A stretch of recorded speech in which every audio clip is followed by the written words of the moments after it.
तो फ्रेंड्स, जो हमारा अगला क्वेश्चन है related to measurement and testing of engine, ये है रिलेटेड टू मोर्स टेस्ट और ये पूछा गया था गेट 2004 में worth 2 marks. And as usual ये क्वेश्चन एक बहुत ही ज्यादा आसान क्वेश्चन था। तो क्वेश्चन क्या है, during Morse test of a 4 cylinder engine, 4 cylinder engine है हमारे पास जिस पे हम मोर्स टेस्ट कर रहे हैं। The following measurements of the brake power हम मोर्स टेस्ट में मेजर करते हैं वर टेकन। जब चारों सिलेंडर्स चल रहे हैं, चारों सिलेंडर सही काम कर रहे हैं, then it is producing 3037 kilowatt. जब पहला सिलेंडर काम नहीं कर रहा, then it is producing 2102 kilowatt. जब पहला काम कर रहा है, दूसरा नहीं कर रहा, तीसरा और चौथा कर रहे हैं, then it is producing again 2102 kilowatt. जब सिलेंडर नंबर 3 काम नहीं कर रहा, then it is producing 2100 kilowatt. और जब सिलेंडर नंबर 4 काम नहीं कर रहा, बाकी के तीनों चल रहे हैं, then it is producing 2098 kilowatt.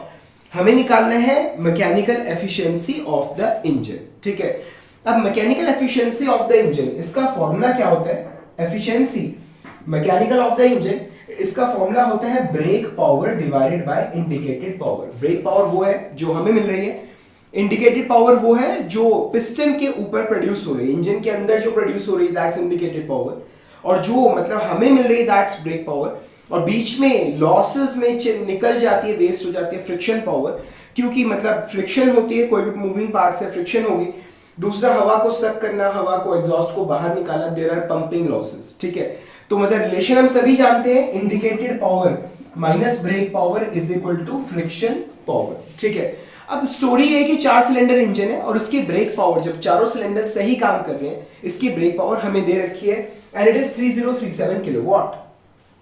अब हमें इस इंजन की इंडिकेटेड पावर को निकालना होगा। ठीक है, तो नाउ द क्वेश्चन इज कि इंडिकेटेड पावर कैसे निकल सकती है। तो उसके लिए हमारे पास मोर्स टेस्ट है and it is extremely simple. मतलब हम करते क्या है, बारी बारी से, मतलब इंजन चल रहा है, आप पावर मेजर कर रहे हो, it is 3037 kilowatt, it is producing 3037 kilowatt. अब बारी बारी से पहला बंद करते हो, पावर ड्रॉप कर जाती है। अब कितनी पावर मिल रही है? 2102। फिर आपने पहला चला दिया सिलेंडर, मतलब फिर से एक्टिवेट कर दिया, दूसरा शॉर्ट कर दिया, दूसरा सिलेंडर काम नहीं कर रहा, तब इतना प्रोड्यूस कर रहा है। फिर तीसरा जब काम नहीं कर रहा तो इतना, और चौथा जब काम नहीं कर रहा तो इतनी पावर प्रोड्यूस हो रही है। तो फंडा क्या है मोर्स टेस्ट का? फंडामेंटल क्या है कि इंडिकेटेड पावर पूरे इंजन की, जैसे यहां पर रिलेशन लिखा है ये मैंने, इंडिकेटेड पावर पूरे इंजन की, so it is basically IP1 plus IP2 plus IP3 plus IP4 is equal to, या फिर माइनस कर लीजिए, minus friction power is equal to brake power of complete engine. ठीक है, तो ये इंजन की इक्वेशन है। टोटल इंजन की टोटल इंडिकेटेड पावर जो हम निकालना चाहते हैं, अगर उसमें से फ्रिक्शनल पावर अगर घटा दी जाए तो हमें ब्रेक पावर मिलती है। अब ये जब चारों सिलेंडर्स चल रहे हैं तब ये इक्वेशन हमें मिलेगी, जब तो हमें कितनी ब्रेक पावर मिलेगी? 3037। अब जब पहला सिलेंडर काम करना बंद कर देगा, बाकी के 3 चल रहे हैं, ऐसे में इक्वेशन मॉडिफाई हो जाएगी। ठीक है, तो ऐसे में इक्वेशन क्या बनेगी? पहला सिलेंडर कितनी पावर प्रोड्यूस कर रहा है? 0। ठीक है, क्योंकि वो काम नहीं कर रहा। सो प्लस दूसरा IP2 प्लस तीसरा IP3 प्लस चौथा IP4 माइनस फ्रिक्शनल पावर। गौर करने की बात है कि फ्रिक्शनल लॉसेस उतने ही रहेंगे, पंपिंग लॉसेस उतने ही रहेंगे, is equal to brake power जब मतलब पहला सिलेंडर काम नहीं कर रहा। ठीक है, ये चीज आपको समझ आ गई। ये जो ऊपर वाली ब्रेक पावर है, इसमें चारों सिलेंडर्स काम कर रहे हैं। ठीक है, यानी कि ये कितनी है? क्वेश्चन में कितनी गिवन है? It is 3037। ठीक है, और दूसरी वाली ब्रेक पावर कौन सी? जब पहला सिलेंडर काम नहीं कर रहा, इट इज 2102। ये चीज समझ आ रही है आपको? ठीक है, तो माइनस करते हैं, ऊपर वाली क्वेश्चन में से नीचे वाली क्वेश्चन माइनस करेंगे तो सब कुछ कट जाएगा।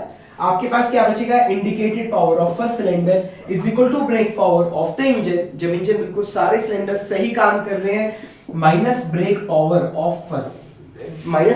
ऑफ द इंजन जब पहला सिलेंडर काम नहीं कर रहा। समझ आ रहा है आपको? ठीक है, तो बहुत सिंपल सा लॉजिक है। जब चारों सिलेंडर्स काम कर रहे हैं तो हमें मिल रही है कितनी पावर? फुल पावर मिल रही है। तो हमें कितनी मिल रही है? 3037। ठीक है, अब जब पहला सिलेंडर काम नहीं कर रहा तो हमें कितनी पावर मिल रही है? 2102। ठीक है, तो पहला सिलेंडर कितनी इंडिकेटेड पावर प्रोड्यूस कर रहा है, it is simply brake power पूरे इंजन की माइनस ब्रेक पावर जब पहला सिलेंडर काम नहीं कर रहा। सो इट इज 30737 माइनस 2102, ये आ गया इंडिकेटेड पावर पहले सिलेंडर की। तो आइए निकालते हैं कितना आ रहा है। सो इट इज 3037 माइनस 2102, तो पहले सिलेंडर की 3037 माइनस 2102 इंडिकेटेड पावर आ रही है 935 किलोवाट। समझ आ गए भाई, एग्जाम में ये सब कुछ नहीं करना, एग्जाम में डायरेक्टली करना है क्या, इंडिकेटेड पावर पहले सिलेंडर की is equal to total power minus जब पहला सिलेंडर शॉर्ट कर रखा है तब जो पावर हमें मिल रही है। एग्जाम में सीधा यही काम करना है, समझ आ रहा है? ठीक है, तो मतलब ये क्वेश्चन मतलब सेकंड्स में होता है, सेकंड्स के अंदर। समझ आ गया, पूरा गणित मैंने आपको समझा दिया है। ठीक है, तो आइए मतलब अब ये जो चीज है ये हम सभी सिलेंडर्स के लिए कैलकुलेट करते हैं, ये चीज हम सभी सिलेंडर्स के लिए कैलकुलेट करते हैं। तो पहले सिलेंडर की इंडिकेटेड पावर कैसे निकाली है, टोटल पावर माइनस 2102। ठीक है, तो ये आ गई पहले सिलेंडर की इंडिकेटेड पावर। ठीक है, कितनी निकाली है हमने, या ये 935 किलोवाट। ठीक है, आइए दूसरे सिलेंडर की इंडिकेटेड पावर निकालते हैं। अगेन 3037 माइनस 2102, 3037 माइनस 2102 वही आंसर आ रहा है।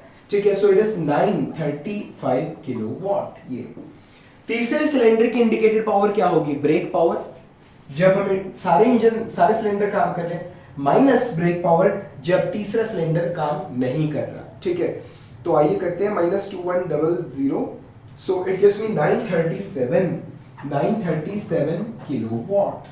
ठीक है, और चौथे सिलेंडर की इंडिकेटेड पावर क्या होगी, इट इज जब ब्रेक पावर जब सारे सिलेंडर सही चल रहे हैं, 3037 माइनस ब्रेक पावर जब चौथा सिलेंडर पावर प्रोड्यूस करना बंद कर देता है। ठीक है, सो माइनस 2098, तो आइए करते हैं माइनस 2098। ठीक है, so it gives me 939 kilowatt.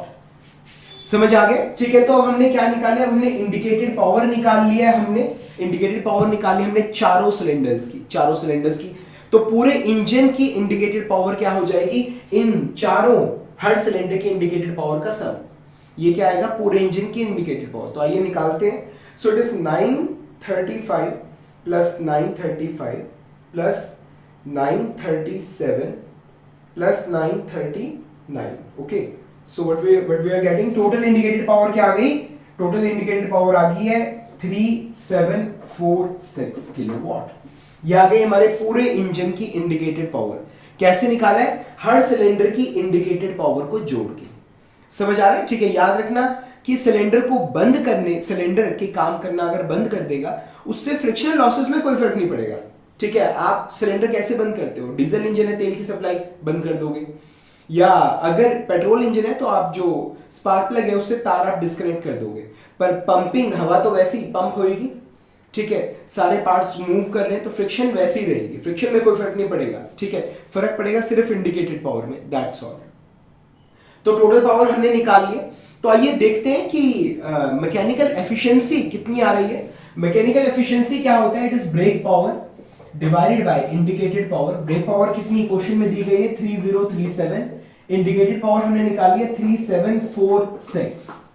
So it is 3037 divided by 3746, so that's answer is equal to कितना आ रहा है, 0.810731। ठीक है, अब हमसे आंसर परसेंटेज में मांगा गया है, multiplied by 100, so it is 81.0731%।